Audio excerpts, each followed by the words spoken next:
Assalamualaikum warahmatullahi wabarakatuh. Perkenalkan, nama saya Septi Dwiningrum dari UIN Laden Intan Lampung, jurusan Ekonomi Syariah dengan NPM 17510100213, ujian komprehensif kesyariahan.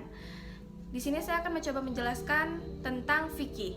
Fikih merupakan sistem norma atau aturan yang menghubungkan langsung antara manusia dengan Tuhan, sesama manusia serta makhluk lainnya. Aspek fikih ini menekankan pada cara kita beribadah dengan baik dan benar. Pembelajaran fikih ini sebaiknya dilakukan sedari kita kecil agar kita terbiasa dengan hukum yang mengatur tentang ibadah tersebut. Yang pertama yaitu fikih ibadah. Fikih ibadah ini ada toharoh. Toharoh yaitu bersuci. Ada beberapa air yang dapat termasuk toharoh, yaitu yang pertama air mustakmal, yaitu air suci yang dapat digunakan untuk bersuci dari hadas dan juga najis. Ini seperti air hujan, air sungai, air laut, air salju, air embun, air mata air. Yaitu selanjutnya ada air mustamal, yaitu air yang telah terkena badan kita seperti dari wudhu atau mandi, itu bisa digunakan kembali untuk bersuci asal dia terjauh dari najis. Yang selanjutnya itu ada air yang tercampur dengan barang yang suci. Ini seperti bercampur dengan sabun atau air mani. Ini boleh digunakan untuk bersuci tapi tidak mensucikan, asal dia tidak najis ya, atau tidak lebih banyak gitu yang tercampurnya.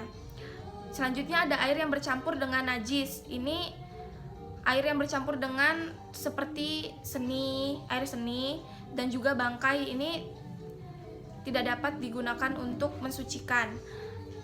Yang selanjutnya yaitu ada sholat. Sholat merupakan hubungan kita dengan Allah Subhanahu wa Ta'ala. Sholat merupakan tiang agama dan juga ada beberapa rukun sholat. Yang pertama itu niat, yang kedua itu berdiri bagi yang mampu, serta takbiratul ihram, membaca surah Al-Fatihah pada setiap rakaatnya, ruku dan tumanina, i'tidal dan tumanina, sujud 2 kali dengan tumanina, duduk di antara sujud dengan tumanina, duduk yang terakhir, membaca tasyahud pada duduk yang terakhir, dan membaca sholawat Nabi Shallallahu Alaihi Wasallam. Selanjutnya yaitu ada puasa. Puasa merupakan ibadah yang diperintahkan oleh Allah Subhanahu wa Ta'ala yang berguna untuk mengajarkan kita bagaimana cara kita menahan segala nafsu. Rukun puasa ini ada 2. Yang pertama yaitu niat, serta menahan diri dari segala perbuatan yang membatalkan puasa seperti perkataan dan perbuatan yang sia-sia. Serta ada haji. Haji merupakan salah satu rukun Islam yang boleh dilaksanakan asal kita memenuhi syarat wajibnya. Ada yang mengatakan bahwa haji ini bisa dilakukan pada akhir tahun ke-9 Hijriyah. Ada beberapa syarat haji, yaitu beragama Islam, balik, berakal, merdeka, dan mampu. Yang selanjutnya yaitu ada fikih muamalah. Fikih muamalah merupakan hukum-hukum yang mengatur atau yang berkaitan dengan tata cara kita berhubungan antar sesama manusia. Ini baik hubungan tersebut itu bersifat kebendaan maupun dalam bentuk perjanjian perikatan. Selanjutnya yaitu ada fikih muamalah. Fikih muamalah yaitu hukum-hukum yang berkaitan dengan tata cara berhubungan antar manusia. Ini baik hubungan bersifat kebendaan maupun dalam bentuk perjanjian perikatan. Yang pertama yaitu seperti ada mudorobah. Mudorobah ini menurut Neneng Nur Hasanah yaitu penyerahan harta atau modal terhadap seseorang yang dapat diperniagakan, sedangkan keuntungannya ini dibagikan di antara mereka. Yang selanjutnya ada murobahah, yaitu akad jual beli barang di mana penjual ini menyebutkan harga jual yang terdiri atas harga pokok dan juga tingkat keuntungan tertentu atas barang tersebut dan disetujui oleh pembeli. Yang selanjutnya ada wadiah, yaitu perjanjian antara pemilik barang termasuk uang di mana pihak penyimpan bersedia menyimpan dana menjaga keselamatan yang dititipkan kepadanya. Prinsip ini dikembangkan dalam bentuk produk simpanan. Selanjutnya yaitu ada musakoh, yaitu penyerahan sebidang kebun pada petani untuk digarap dan dirawat dengan ketentuan bahwa petani mendapatkan bagian dari hasil kebun tersebut. Yang selanjutnya ada wakalah. Wakalah adalah akad yang memberikan kuasa kepada pihak lain untuk melakukan suatu kegiatan di mana yang memberi kuasa tersebut tidak dalam posisi melakukan kegiatan tersebut. Selanjutnya yaitu wakaf. Mazhab Maliki ini berpendapat bahwa wakaf itu tidak bersifat melepaskan harta yang diwakafkan dari pemilik wakif.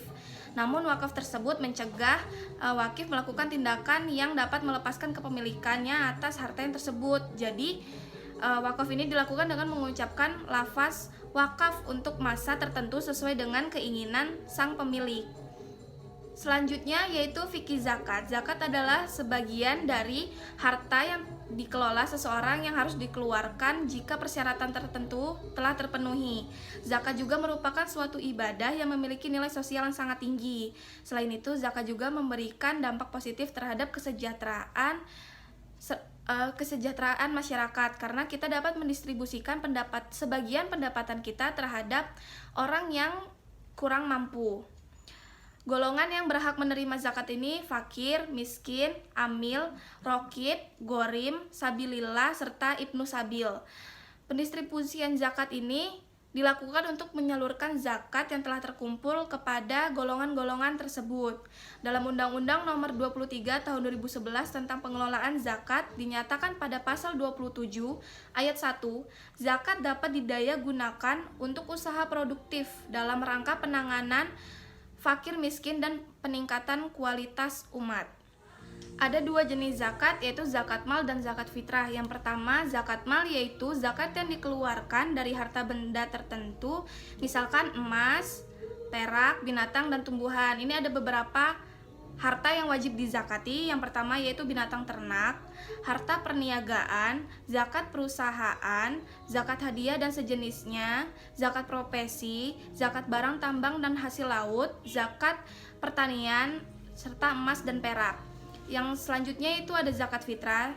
Imam Maliki, Imam Syafi'i, Imam Ahmad, dan para ulama lainnya sepakat bahwa zakat fitrah ini ditunaikan sebesar 1 sa'. Di Indonesia beras 1 sa' ini dibakukan menjadi 2,5 kg. Kurma, gandum, atau makanan lainnya yang menjadi makanan pokok negeri yang bersangkutan. Imam Hanafi membolehkan membayar zakat fitrah dengan uang senilai bahan makanan pokok tersebut yang wajib dibayarkan. Namun ukuran 1 sa' menurut mazhab Hanafiyah lebih tinggi dari pendapat para ulama yang lainnya, yakni yaitu 3,8 kg. Sekian penjelasan dari saya. Kurang dan lebihnya saya memohon maaf. Apabila ada kesalahan kata, saya meminta ampun kepada Allah Subhanahu wa taala. Terima kasih. Wabillahi taufiq wal hidayah. Wassalamualaikum warahmatullahi wabarakatuh.